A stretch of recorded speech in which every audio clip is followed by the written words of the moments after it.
আমাদের সবজি বাগানে আমরা নানা ধরনের সবজি চাষ করে থাকি। এর মধ্যে এই সবজিগুলোর মধ্যে কিন্তু প্রায় সময় আমরা কিছু পোকার আক্রমণ দেখতে পাই। যেমন ধরুন টমেটো গাছের মধ্যে সাদামাছি, বেগুন গাছের মধ্যে মাইটস, অথবা লেবু গাছে আমরা দেখতে পাই যে পাতা খেয়ে নিচ্ছে, অথবা সিম গাছে এফিড বা জাপ পোকার আক্রমণ। আর এর বাইরে যেমন ধরুন লাউ বা অন্যান্য জাতীয় সিম ধরুন বা মিষ্টি কুমড়া, সেগুলোতে কি করে যে ফল ছিদ্রকারী মাছিটা আক্রমণ করে সেই ফলগুলোকে নষ্ট করে দেয়। তো সেই প্রত্যেকটা সমস্যা কিভাবে আমরা একটা মাত্র ওষুধ দিয়ে দূর করতে পারি, আজকের ভিডিওতে আমি সেটাই আপনাদেরকে দেখাবো। কোন ওষুধটা আমরা ব্যবহার করব, কোন ওষুধটা কিভাবে ব্যবহার করব, কোন মাত্রায় ব্যবহার করব, এবং এটা কিভাবে কাজ করে সেটা আমি তুলে ধরবো। তো পুরো ভিডিওটা দেখবেন। তো ভিউয়ার্স, যেমনটা বলছিলাম, একটি ওষুধ দিয়ে কিন্তু আমরা এই সকল সমস্যাগুলো দূর করতে পারি। তো সেই ওষুধটা সেটা হলো অ্যামামেকটিন বেনজয়েড, যেটা হলো একটি সেমি সিনথেটিক একটি কীটনাশক, খুব শক্তিশালী একটি কীটনাশক, যেটা হলো অ্যাবামেকটিন থেকে গ্রহণ করা হয়। আর এই যে কীটনাশকটা, এটা মূলত অ্যাবামেকটিন এবং অ্যামামেকটিন বেনজয়েড এই দুইটার মিক্স হলো এটা। আর আজকে আমরা যেই অ্যামামেকটিন বেনজয়েডটা ব্যবহার করবো সেটা হলো 5% SG। এটাই মূলত আমরা সাধারণত আমরা মানে বহুল ব্যবহৃত হয়ে থাকে।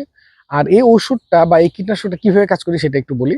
এটা যখন আমরা সাধারণত আমরা পানিতে আমরা মিক্স করে নিই, পানিতে আহ, খুব সহজেই মিক্স হয়ে যায়। এটা দানাদার একটি কীটনাশক, কিন্তু পানিতে দেওয়ার সাথে সাথে মিক্স হয়ে যায় আর খুব অল্প পরিমাণ লাগে। যখন আমরা এটা আমাদের গাছে স্প্রে করব, যে কোনো ধরনের সবজি গাছে বা যে কোনো ধরনের ফল গাছে, তখন গাছের পাতাটা সেই ওষুধটাকে সে গ্রহণ করে নেয়, নিজের মধ্যে নিয়ে নেয়। তো পরবর্তীতে ওই পাতার উপরে যেই পোকাটাই আসুক, মানে পাতার উপরে সে খাদ্য গ্রহণ করতে আসুক, ধরুন পাতা খেয়ে নিচ্ছে অথবা পাতার রস শুষে নিচ্ছে, তখনই কিন্তু তারা এই ওষুধের মানে ওষুধটা তার শরীরে ঢুকে যায়। পাশাপাশি যখন আমরা স্প্রে করি, তখনও যদি গাছে কোনো পোকা থাকে, তাদের শরীরে যখন কন্টাক্টে আসে এই বিষটা, তখন কিন্তু তাদের শরীরে ঢুকে যায় এবং সাথে সাথে যেটা করে তাদেরকে প্যারালাইজ করে দেয়। এবং যেটা হলো এই প্যারালাইজটা আর ভালো হওয়ার নয়, এবং প্যারালাইজ করে দেওয়ার পরে যেটা হয়, তাদের খাবার গ্রহণ বন্ধ হয়ে যায় এবং কয়েকদিনের মধ্যেই কিন্তু তারা মারা যায়। তো ভিউয়ার্স, এবার হলো আমরা সবজি বাগানে কোন কোন গাছে আমরা এই ওষুধটা আমরা স্প্রে করে আমরা সুফল পেতে পারি। যেমন ধরুন টমেটো গাছে আমরা দেখতে পাই সাদা মাছি আক্রমণ করে যেটা হয় যে পাতা কোঁকড়ানোর সমস্যা দেখা দেয়। তখন আমরা যদি আগে এটা স্প্রে করে রাখি, মানে টমেটো গাছ আমরা রোপণের পর যখন ফল দেয়া বা খুব সুন্দর অবস্থায় থাকে, মানে তখন আক্রমণ করে, তখন যদি দিয়ে থাকি, তাহলেও কিন্তু এই পোকার আক্রমণটা আহ, দূর করা যায়। আর পাশাপাশি পরবর্তীতে যখন তাদেরকে আক্রমণ করে ফেলে, তখনও কিন্তু স্প্রে করলে এই পোকাগুলো কিন্তু মারা যায় এবং তাদের আর ছড়াবে না। আর এর বাইরে আহ, বেগুন গাছে যেটা হয় যে মাইটসের আক্রমণ হয়ে পাতাগুলোকে কিন্তু একদম নষ্ট করে দেয়, বেগুনের ফলন নষ্ট করে দেয়। মাইটসের জন্য এই অ্যামামেকটিন বেনজয়েড খুব ভালো কাজ করে। আর তারপর কাজ করে হলো ক্যাটারপিলার, মানে ওই যে মথ পোকা, যেটা যেটা করে কি যে আমাদের পাতা খেয়ে নেয়, বিভিন্ন সবজির পাতা খেয়ে নেয়, বা ধরুন আমাদের লেবু গাছের একদম পাতা খেয়ে নেয়, বা ইভেন লটকন গাছের পাতা খেয়ে নেয়। ওই ক্যাটারপিলার গুলোর জন্য এটা খুব ভালো কাজ করে। আর এর বাইরে যদি বলি, এটা কিন্তু জাপ পোকার জন্য খুব ভালো কাজ করে। মানে সিম গাছের যে জাপ পোকা, যারা হলো সিম গাছের রসটা শুষে খেয়ে নেয়, এদেরকে দূর করার জন্য এই কীটনাশকটা খুব ভালো কাজ করে।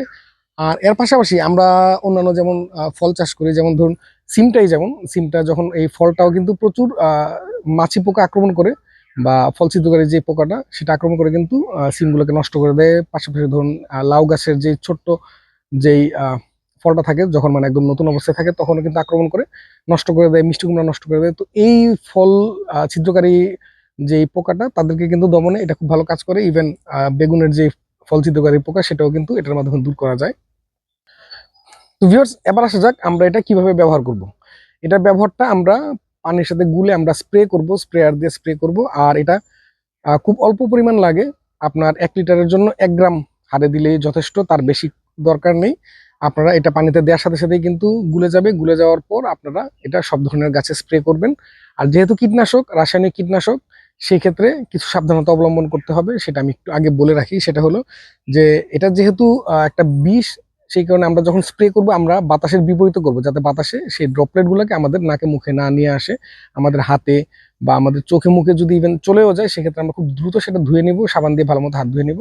আর যদি কোনো কারণে মুখে চলে যায়, অবশ্যই আমাদের কিন্তু আহ ডাক্তারের সাথে, মানে যদি আমরা গিলে ফেলি বা খেয়ে ফেলি, মানে এটা তো হওয়ার চান্স নেই আশা করি, জেনে শুনে তো কেউ এটা খাবে না, তো অবশ্যই আমাদের হাসপাতালে বা ডাক্তারের শরণাপন্ন হতে হবে।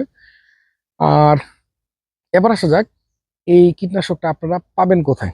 এই কীটনাশকটা আপনারা পাবেন হলো যে যারা ওই সাধারণত যারা কীটনাশক বিক্রি করে থাকে, সার বিক্রি করে থাকে, বিভিন্ন ধরনের ওষুধ বিক্রি করে থাকে, মানে গাছের, তাদের কাছে আপনারা পাবেন।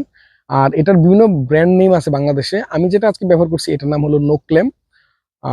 এছাড়াও আছে প্রোক্লেম। প্রোক্লেমটা খুব মানে বেশি চলে বাজারে। তারপর আছে এজোয়েট এবং আরো অনেকগুলো নাম আছে, আমি সবগুলো নাম মনে আসছে না, আমি স্ক্রিনে দিয়েছি, আপনারা দেখে নিতে পারেন। আর এটার দামটা মূলত, আমি যেই প্যাকেটটা আমি ব্যবহার করছি এটা হলো 10 গ্রামের একটা প্যাকেট। এই 10 গ্রামের প্যাকেটটার গায়ের মূল্য ছিল 64 টাকা, তবে আমার কাছে 40 টাকা নিয়েছে। তবে এটা মানে ব্র্যান্ড ভেদে, মানে কোম্পানি ভেদে এটার দামটা ভেরি করে থাকে। আপনারা 40 থেকে 50 টাকার মধ্যে মোটামুটি পেয়ে যাবেন এই 10 গ্রামের প্যাকেট। আর এর চেয়েও বড় বড় প্যাকেট আছে, আপনারা বড় কৌটার মধ্যেও পাবেন, আরো বেশি, যাদের বেশি পরিমাণে লাগবে তাদের জন্য। তবে 10 গ্রাম মানে হলে আপনি কিন্তু 10 লিটার পানিতে ব্যবহার করতে পারবেন। আর 10 লিটার পানি হলে মোটামুটি বেশ বড় একটা, মানে বড় একটা বাগান কিন্তু আপনি কাভার করে ফেলতে পারবেন। ইভেন 10 গ্রাম তো একটু বেশি বলে ফেললাম, মানে 5 গ্রাম হলে কিন্তু বড় একটা বাগান কাভার করে ফেলা যায়।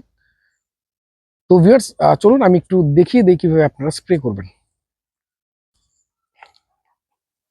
তো ভিউয়ার্স, আমার এই হাতের যে কৌটা, এটার মধ্যে 10 গ্রামের যেই প্যাকেটটা, সেটা কেটে আমি এটা নিয়ে নিয়েছি, মানে 10 গ্রাম দানাদার যে কীটনাশকটা আছে, এবং অ্যামামেকটিন বেনজয়েট। তো এটা আমি, যেহেতু আমার 2 লিটারের স্প্রেয়ার বদল, আমি হলো 2 গ্রাম দিব। তো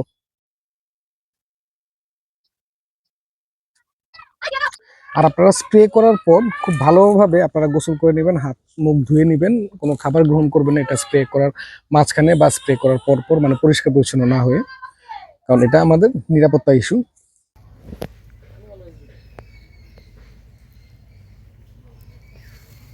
আপনাদের এই বিষটা স্প্রে করার পর একটা সাবধানতা অবলম্বন করতে হবে, সেটা হলো যে আপনারা পরবর্তী 7 দিন অবশ্যই কোনো ধরনের সবজি বা কোনো ধরনের ফল আপনারা সংগ্রহ করবেন না। সংগ্রহ করবেন না বলতে, সেটা আপনারা খাবার হিসেবেও গ্রহণ করবেন না।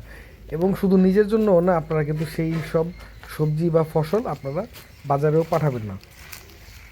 আর সংগ্রহ না করার কারণটা বা খাবার হিসেবে গ্রহণ না করার কারণটা কিন্তু অবভিয়াস, সেটা হলো যে এটা কিন্তু আমাদের স্বাস্থ্যের জন্য ঝুঁকি তৈরি করে।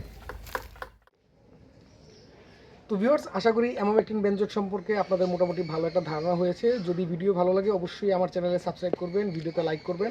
আর যদি এই ভিডিও নিয়ে কোনো প্রশ্ন থাকে অবশ্যই কমেন্টসে জানাবেন, আমি চেষ্টা করবো সেই প্রশ্ন উত্তর দেওয়ার জন্য। আর আমি সাধারণত কৃষিভিত্তিক সমস্যা নিয়ে আমি ভিডিও করে থাকি, আমার এক্সপিরিয়েন্স শেয়ার করে থাকি। তো আপনাদের যদি ভালো লাগে সেক্ষেত্রে আমার চ্যানেল ঘুরে দেখতে পারেন, আমার ভিডিওগুলো যদি ভালো লাগে আপনারা দেখতে পারেন, এবং অবশ্যই ভিডিওতে লাইক করবেন। তো সবাই ভালো থাকবেন, ধন্যবাদ।